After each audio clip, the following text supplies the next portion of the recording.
If you open your banking app right now and look through your recent transactions, you will probably notice something strange. You won't see a massive single charge that wiped out your savings. Instead, you will see a slow, quiet bleed. There is a $10 charge from a streaming service you haven't opened in 6 months. There is a $15 charge for a cloud storage tier you forgot you upgraded. There is a $30 monthly pass for a delivery app, a $12 fee for an ad free music tier, and a $90 charge for a gym membership you swore you would use every single week. None of these charges feel painful on their own. They slip past your radar because $10 here and $15 there feels like pocket change. But when you add them all together, they are executing the most successful wealth extraction scheme in modern corporate history. This is the world of the subscription economy. Over the last decade, corporate America realized something brilliant. Selling a product to a consumer once for $100 is a terrible business model. If you sell someone a software package, a video game, or a physical appliance, they pay you once and they never have to talk to you again for the next 10 years. But if you turn that exact same product into a recurring monthly service, you can charge them $10 every single month for the rest of their natural lives. You don't just extract $100, you extract thousands of dollars from a single customer who slowly forgets that they are even paying you. What started out as a convenient way to watch movies on Netflix or listen to music on Spotify has now metastasized into every single corner of consumer life. Today, you don't buy software. You rent Microsoft Office and Adobe Photoshop on annual licenses. You don't buy video games. You pay a recurring subscription for Xbox Game Pass or PlayStation Plus. You don't own your security cameras. You pay a monthly cloud storage fee to Ring just to view footage from your own front porch. Even legacy automaker giants like BMW and Mercedes Benz have attempted to lock physical hardware features, like heated seats and rear wheel steering, behind recurring monthly paywalls. You are paying a monthly subscription for the physical metal and wires that were already manufactured inside the car you supposedly bought. The financial scale of this shift is staggering. According to a landmark study by C plus R Research, when researchers asked average American consumers to estimate how much they spend on recurring monthly subscriptions, the average answer was $86 per month. But when those exact same consumers were forced to sit down and audit their actual credit card and bank statements line by line, the real number came out to $219 every single month. In higher income suburban households, that number easily blows past $350 a month. That is a massive gap between perception and reality. Americans are underestimating their monthly recurring spending by nearly 300%. Behavioral economists call this the frictionless micro drain. For generations, traditional retail relied on friction. If you wanted to buy something, you had to walk into a store, pull cash out of your wallet, or swipe a physical card. That physical action forced your brain to acknowledge that money was leaving your control. The subscription model was engineered specifically to delete that psychological barrier entirely. You type your credit card number into a sleek website once during a free trial, and you never have to make another conscious purchasing decision again. The billing happens silently in the middle of the night, while you are sound asleep, automated by back end banking algorithms. To guarantee that consumers never wake up and cancel these recurring charges, tech giants and digital platforms created an entire science known as dark patterns. A dark pattern is a user interface specifically designed to trick, confuse, or exhaust a consumer into staying subscribed. Think about how easy it is to sign up for almost any subscription service today. It takes exactly one click. You tap a bright green button that says Start your free trial, Face ID confirms your payment, and within 3 seconds, you are an active subscriber. Now try canceling that exact same service. Suddenly, the slick, modern user interface turns into a bureaucratic labyrinth. The cancel button is hidden inside a buried sub-menu under account settings, privacy, billing preferences, and legal terms.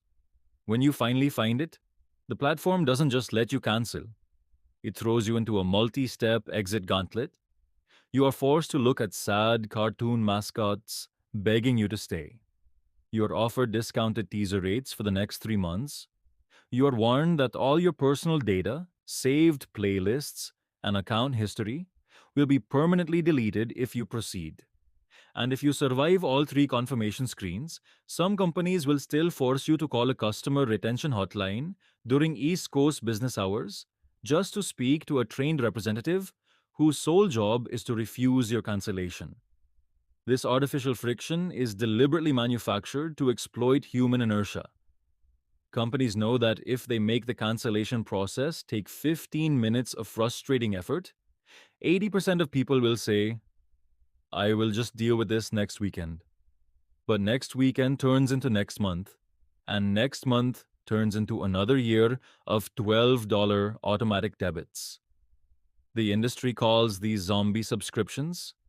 A zombie subscription is an active recurring charge that a consumer has completely forgotten about, is no longer actively using, but continues to pay for month after month simply because canceling it feels like a chore. For major subscription platforms, zombie subscribers represent pure, unadulterated profit margins with near zero infrastructure costs. The most dangerous consequence of this economic transition is the complete death of personal ownership. An entire generation of consumers is entering adulthood owning absolutely nothing of permanent value. When your parents bought a vinyl record, a VHS tape, a DVD, or a physical boxed software disk, they owned a tangible asset. If they ran out of money or lost their job, they still had their music collection, their movies, and their productivity tools. They could sell them, trade them, or keep them forever without paying another dime. Today, you own none of it. You are simply renting temporary access to an intellectual property stream hosted on an Amazon Web Services cloud server. The moment you lose your job, hit financial hardship, and cancel your monthly subscriptions, your entire digital life instantly evaporates. Your music playlists disappear. Your cloud photo albums lock you out. Your movie library vanishes. You have spent thousands of dollars over a decade, and at the end of that decade, your net asset value is precisely zero. You are trapped inside an infinite digital tenancy where you are forced to pay rent on your own culture, your own tools, and your own memories. For corporate balance sheets and Wall Street investors, the subscription economy was heralded as the holy grail of finance. In the old retail model, company revenues were volatile and unpredictable. A company had to constantly invent great new products and convince consumers to buy them every single quarter. But Wall Street despises unpredictability. Wall Street craves recurring, predictable cash flows. Subscription businesses trade at massive valuation multiples because their revenue is contractually locked in through monthly auto-renewals. To satisfy Wall Street's insatiable demand for continuous revenue growth, subscription platforms have entered a phase that tech critics call platform decay. Because these companies have already saturated their addressable markets and signed up almost every available customer, they can no longer grow simply by adding new users. To keep their revenue numbers climbing, they only have two levers left: raise subscription prices every 12 months and aggressively degrade the user experience. Look at what happened across the streaming landscape over the last 3 years. Netflix, Disney+, Hulu, Max, and Spotify have all executed aggressive, back-to-back price hikes of 20 to 40%. At the exact same time, they started cracking down on password sharing, forcing family members onto separate paid accounts. And then came the final insult: introducing ads into tiers that consumers were already paying for. To get back the clean, ad-free experience you originally signed up for, you have to upgrade to an even more expensive ultra-premium tier. You are paying significantly more money every single month for a service that is objectively worse than it was 5 years ago. When you zoom out and look at the broader macro landscape, The subscription economy isn't just an annoying annoyance on your credit card bill, it is a structural anchor that is quietly destroying the savings capacity of the American middle class. In an era where real wages have failed to keep pace with the soaring cost of housing, healthcare, and everyday groceries, having a mandatory $300 baseline of recurring digital rent drained from your checking account every 30 days eliminates any possibility of building an emergency fund. A $300 monthly subscription habit compounded over 10 years in a standard index fund represents over $50,000 in lost personal wealth. That is a down payment on a first home, a fully funded college tuition fund, or a safety net that protects a family from sudden medical bankruptcy. Instead, that wealth has been quietly siphoned away in $10 increments to fund the recurring revenue targets of digital conglomerate platforms. The golden era of cheap, convenient digital subscriptions is officially over.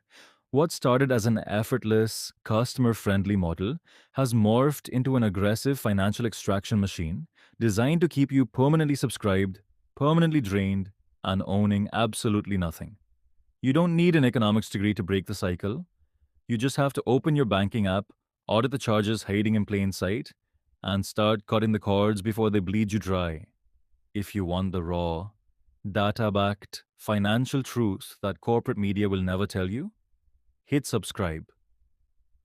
Because in a world where everything is rented, owning your own financial awareness is the only real asset left.